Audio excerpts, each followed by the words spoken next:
केले की फसल बीमा को लेकर भड़के किसान ट्रैक्टर रैली के साथ बुरहानपुर कलेक्टर ऑफिस का करेंगे घेराव।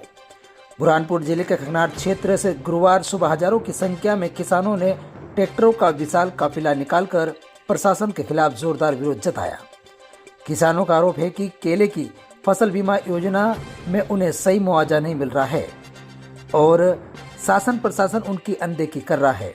सुबह 8 बजे खगनार से निकली यह ट्रैक्टर रैली पूरे जोश के साथ बुरहानपुर की ओर रवाना हुई।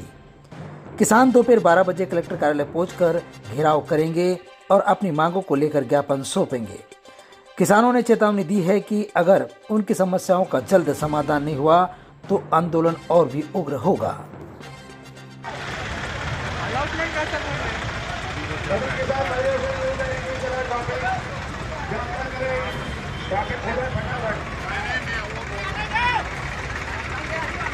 जय जवान जय किसान, किसान जिंदाबाद।